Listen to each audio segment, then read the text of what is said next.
Aquí,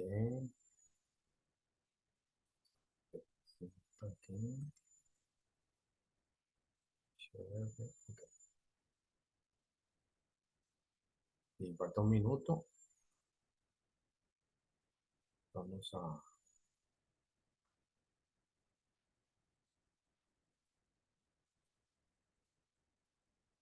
Un minuto para empezar, ya son las 12, perfecto.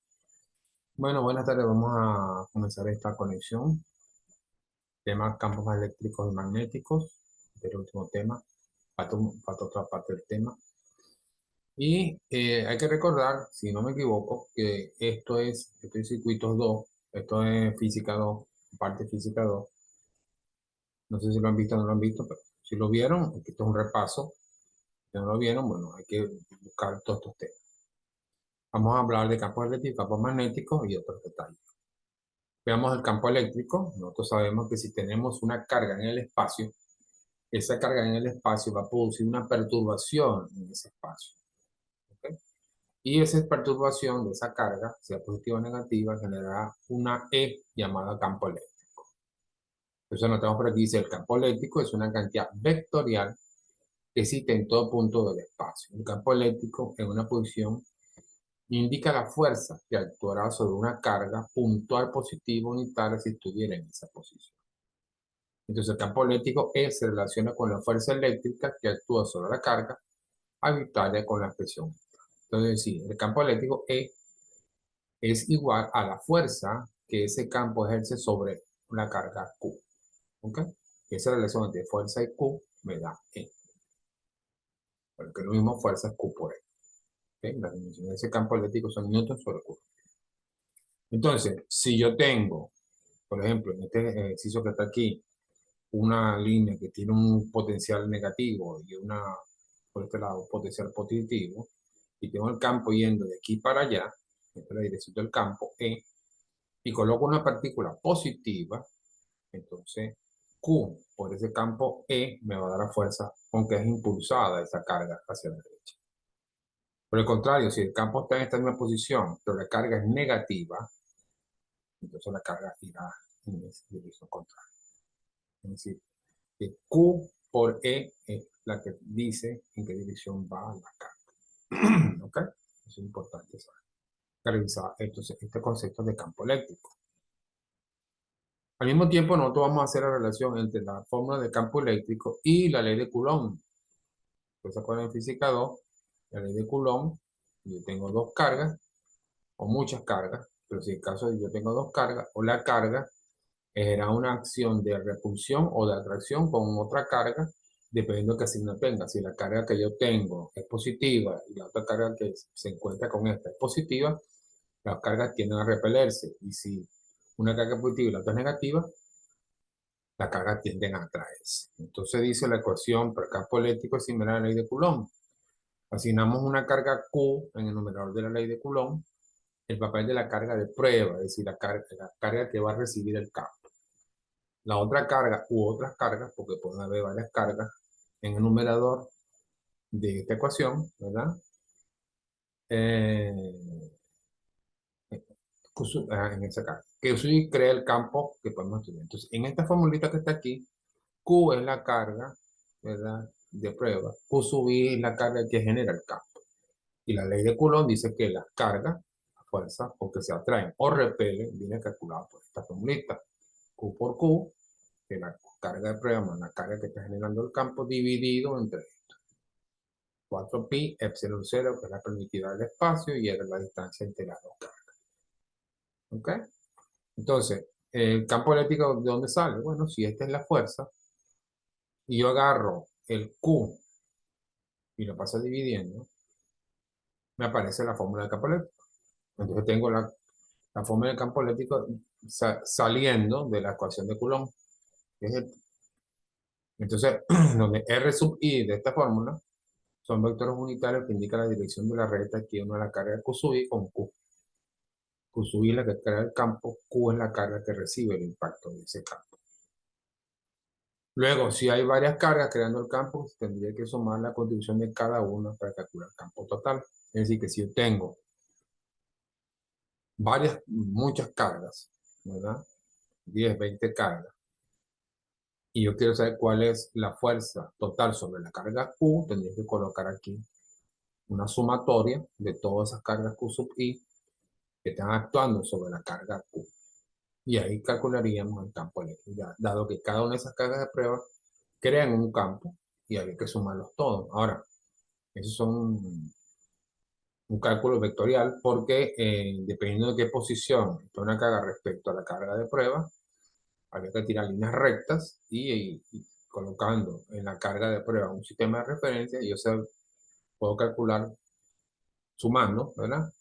Vectorialmente, cuál es el campo eléctrico total o la fuerza eléctrica total dependiendo del cálculo que queramos. Entonces, aquí está la relación entre la ley de Coulomb y las fórmulas de fuerza y campo eléctrico.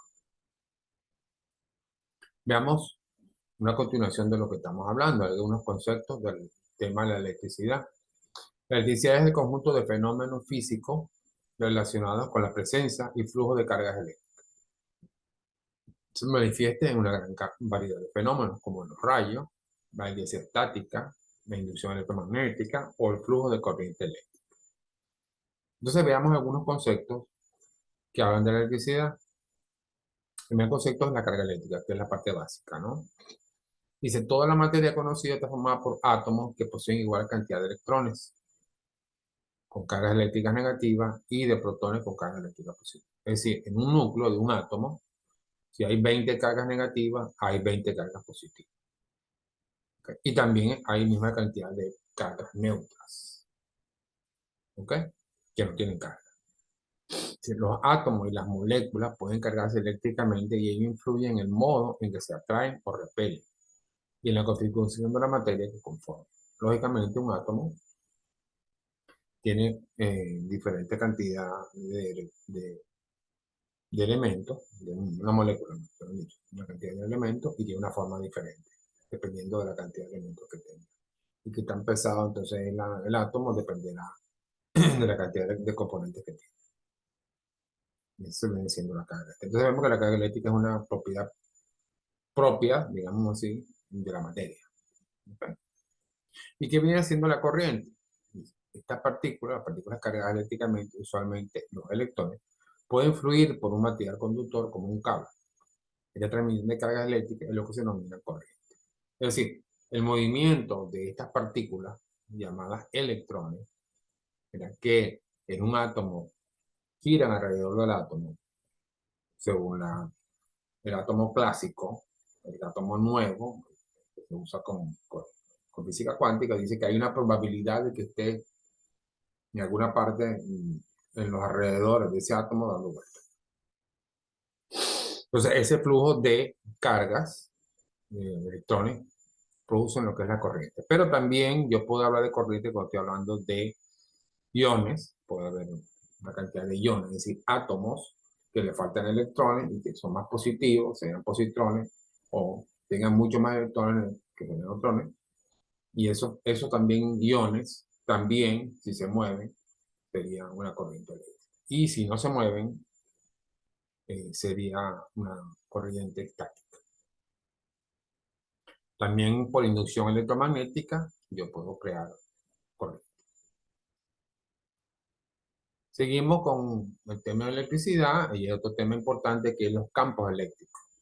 Los campos eléctricos producen trabajo, medido en voltios, sobre las partículas que se mueven inmersas en él. Es decir, si yo tengo un campo eléctrico, vamos a suponer que yo tengo un punto que tiene un potencial alto, se genera en el espacio un campo eléctrico y dice que se produce trabajo porque el trabajo de mover una carga de un sitio a otro es lo que nosotros llamamos potencial voltaje.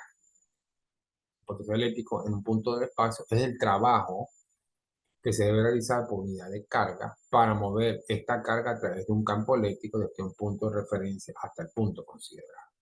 Es decir, que ese trabajo de mover esa carga de un sitio a otro es lo que llamamos potencial eléctrico. La capacidad de hacerlo es potencial eléctrico. Entonces, dice, el potencial eléctrico. Los campos eléctricos pueden realizar distintos trabajos medidos en voltios. O sea, que voltio viene siendo esa unidad.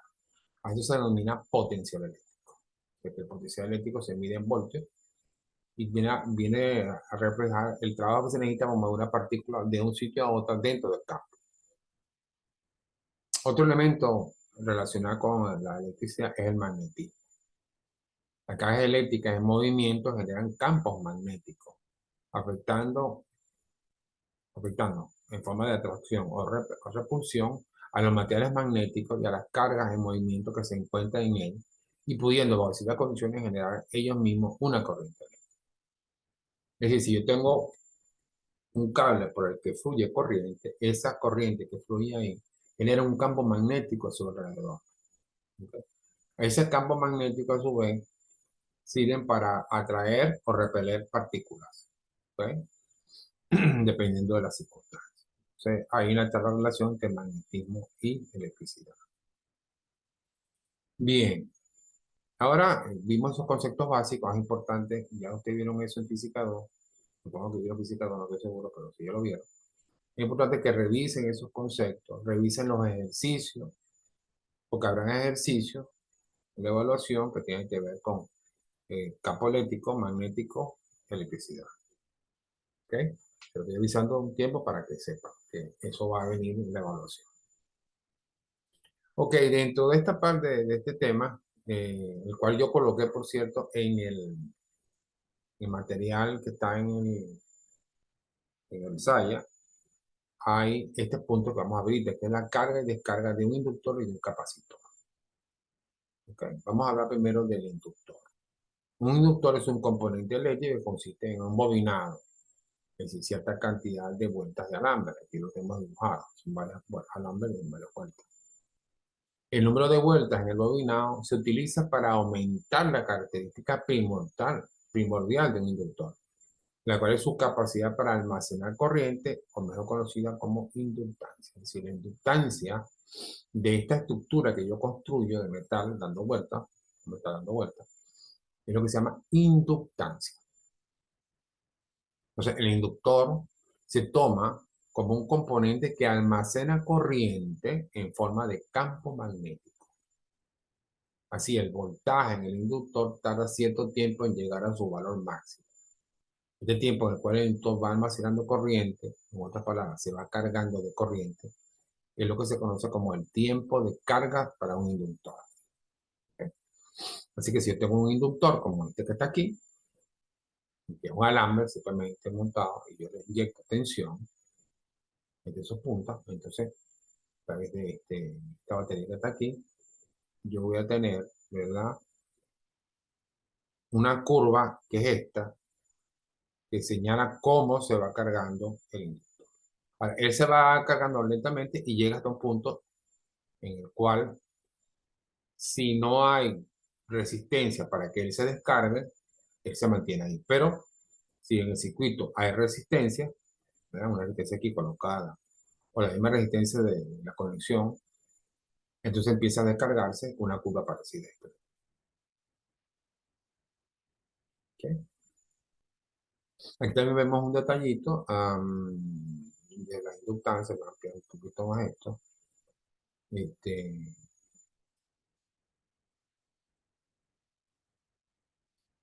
ah, ok.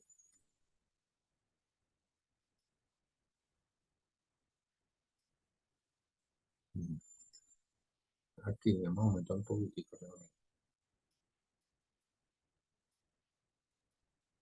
Vemos que la inductancia de este elemento se calcula como esto que está aquí es mu R, en la permeabilidad magnética de este material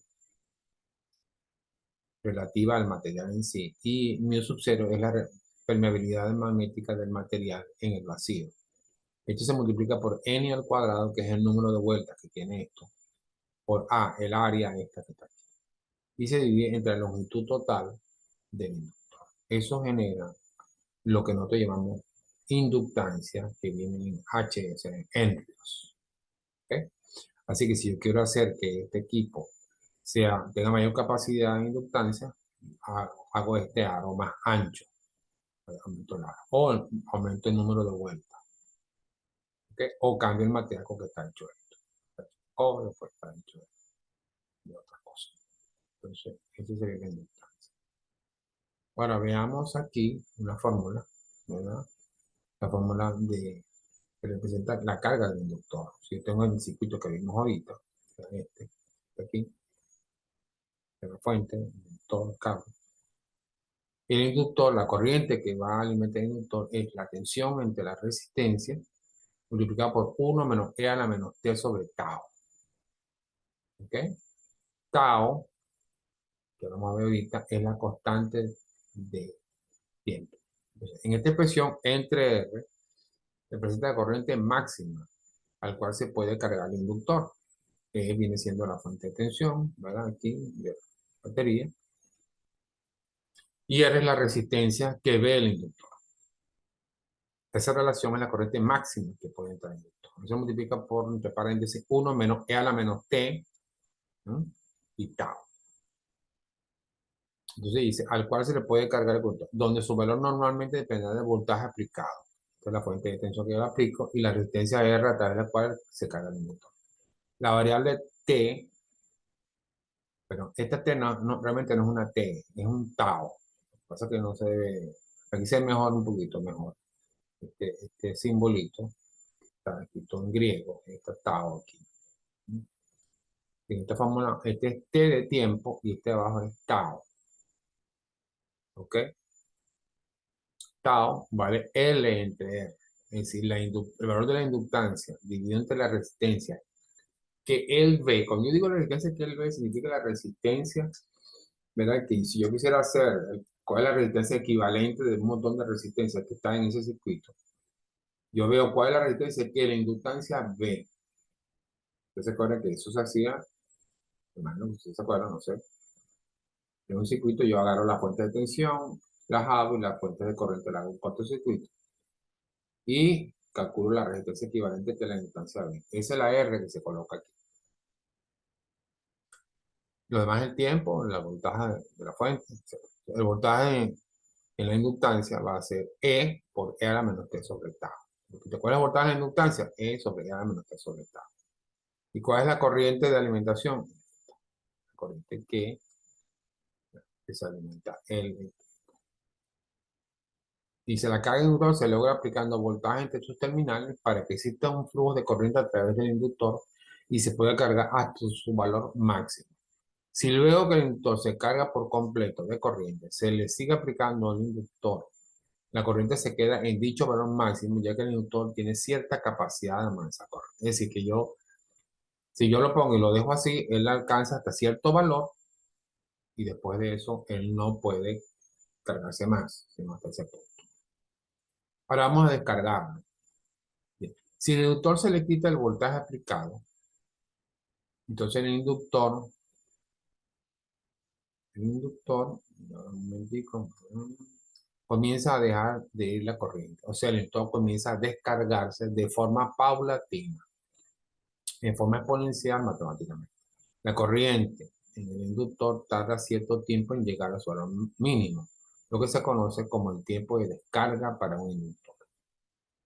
El tiempo de carga y el tiempo de descarga para un inductor dependen del circuito en el cual el inductor está operando. Es decir, porque indudablemente depende de la resistencia que el sistema ve. Si una resistencia mucho más pequeña, pues tarda más tiempo, la resistencia más grande, más rápido, ¿no? O sea, hay que ver la R que está en la formulita ahí, y ahí se puede ver eso.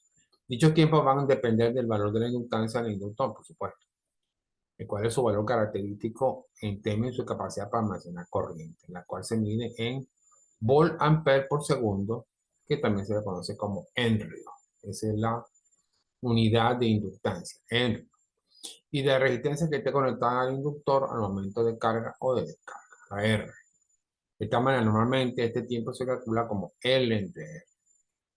L entre R, el inductor, se conoce como la constante de tiempo. Recuerden que esto no es una T, esto es tau, para cargar o descargar un inductor. Entonces, aquí vemos que L entre R, ¿verdad? Dependiendo del valor de L o el valor de R, el tiempo para cargar es mayor o el tiempo para cargar es menor.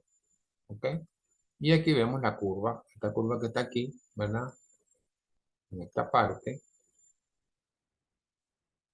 aquí vemos el tiempo, cómo se descarga el inductor. En este tiempo, como se va cargando, llega a un máximo. Si no hay nada para descargarse, se queda fijo ahí. Y si pongo una resistencia, no empieza a descargarse. ¿Sí? Y de esta forma. ¿Ok? Entonces,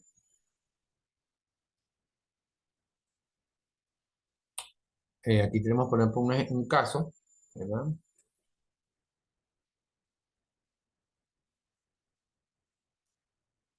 Dice, yo tengo este circuito donde tengo una fuente de tensión, un switch, una resistencia R2, una resistencia R1 y una inductancia. Entonces, cuando está el circuito cerrado, este inductor empieza a cargarse. Entonces, la carga de este sistema, la constancia de carga va a ser L entre R1. ¿Ok? ¿Por qué? Porque esta fuente de tensión va a generar un voltaje aquí de estos dos puntos. Y el sistema está viendo es la fuente de tensión. ¿Ok? Y la resistencia que él está viendo para cargarse es R1. Pero cuando se vaya a descargar, yo abro aquí. ¿Y dónde está descargando esta inductancia? En la resistencia que él ve que son estas. O sea, que es en la suma. ¿Ok? Entonces dice, expresión matemáticas durante el tiempo de carga de un inductor. La expresión matemática utilizada para representar la corriente de un inductor durante el tiempo de carga en esta. ¿No? La corriente de carga se recuerda así. En dicha expresión, NTR representa la corriente máxima a la cual se puede cargar el inductor, lo que sobra normalmente dependerá del voltaje aplicado, mayor voltaje, mayor corriente descargada, y la resistencia, a través de la cual se cargará el inductor. La variable T, que también está en la constante de tiempo, ¿verdad? Esto que está aquí, me disculpan, copio aquí, esto que está aquí, que esto es tau, que es tau. ¿Ok? La verdad, tau es la constante de tiempo para la carga del inductor, ¿vale? L en tierra. Y la verdad, T es el tiempo. Entonces, ya saben, al hacer un ejercicio de carga y descarga, yo tengo que ver quién es R en este circuito de descarga. Y las únicas resistencias que él ve es esto sumado. Habrá casos que están en paralelo, hay casos que hay tres resistencias, etcétera, dependiendo de eso. Así que véanlo, por ahí yo puse un video, que no es mío, estaba un profesor explicando eso. Bueno, internet está full de eso, así que no hay ningún problema para buscar eso. Al igual que la inductancia, nosotros tenemos aquí un capacitor, que es otro elemento que también hay que tomar en consideración. Se considera ese circuito en serie de la figura, que está aquí tiene una fuente de tensión, una resistencia y un capacitor. ¿Ok? Y si se cierra el interruptor y el interruptor se cierra, la carga empieza a fluir produciendo corriente en el circuito. El condensador empieza a cargarse. ¿Ok? Una vez que el condensador adquiere la carga máxima, la corriente cesa en el circuito. En el circuito de la figura sabemos que VAB, o sea, de aquí a aquí, más BBC de aquí a aquí, más BCA, o sea, hasta aquí, ¿verdad? Es igual a cero. Es decir, la suma de las tensiones en el circuito cerrado es cero. Entonces, el extremo A, este, tiene un potencial mayor que el extremo B. Entonces, la corriente fluye de A a B. De acuerdo a la ley de Ohm, B a B y por ahí. Sí, sí. La placa positiva, que es este condensador, tiene un mayor potencial que la negativa. De modo que BBC es Q entre C. De aquí nace la definición de capacitancia. Capacitancia es Q entre B. La capacitancia AB es Q entre BBC. El término positivo de la batería tiene mayor potencial que el término C. De modo que BCA es menos BE, donde BE es la fuerza magnético-motriz de la batería. ¿Ok? Entonces, estas son las ecuaciones para estudiar el caso del capacitor. Y si yo agarro esta ecuación y sustituyo por los términos que vamos a hacer, tenemos así. Pi R más Q entre C, B es cero. Teniendo en cuenta que la intensidad se define como la carga que atraviesa la sección del circuito en la unidad del tiempo y en dq de t, tenemos la siguiente ecuación. Llevar mi ecuación, yo estoy viendo I por dq de t, despejo aquí y me queda la ecuación. Luego, yo quiero hacer una modificación aquí. Estas R la paso aquí abajo, ¿verdad? Va a estar, va a estar multiplicando, va a estar, por ejemplo, aquí dividiendo y aquí abajo. Y luego dejo de Q, paso de T para el lado derecho, ¿ok? Y me va a quedar esta ecuación. Luego esta ecuación, ¿verdad? Derivo, no, lo paso para este lado, al lado derecho, y me queda, y integro, y me queda así. Y después me queda así. ¿Ok? Entonces, la carga tiende hacia un valor máximo de CV menos E, ¿no? Al cabo de cierto tiempo, teóricamente infinito. La intensidad disminuye exponencialmente con el tiempo hasta que se hace cero, si yo calculo cómo se descarga a través de esta resistencia. Cuando el condensador quiere una carga máxima. La cantidad R por C, que aparece en el denominador de esta ecuación, se denomina constante de tiempo del circuito. Es decir, 1 sobre RC es la constante de tiempo en el caso del capacitor. Este representa el tiempo que tomará la corriente para crecer hasta 1 sobre E de su valor inicial. ¿Okay? Entonces nosotros tenemos aquí la ecuación I y me da la fórmula. Pero si tengo este circuitico y tengo que buscar el botón de la fuente, la resistencia que ve la resistencia, E elevado a la menos T sobre RC y me da la corriente. Por cada unidad de tiempo me da la corriente que tengo. Y quiero saber en un segundo cuánto es. Bueno, si estoy esto por un segundo, me da la de 2 segundos, 3 segundos, 4 segundos. ¿Okay? Eso es del circuito que hicimos aquí, que está todo en serie, ¿no? Esa fórmula es para este circuito. En un caso diferente, siempre me da esto, pero ahí la única diferencia es que yo tengo que saber quién es R, ¿verdad? Y quién es R por C. O sea, la R no es que, si hay tres resistencias, ¿cuál de las tres es? ¿Es la suma? No.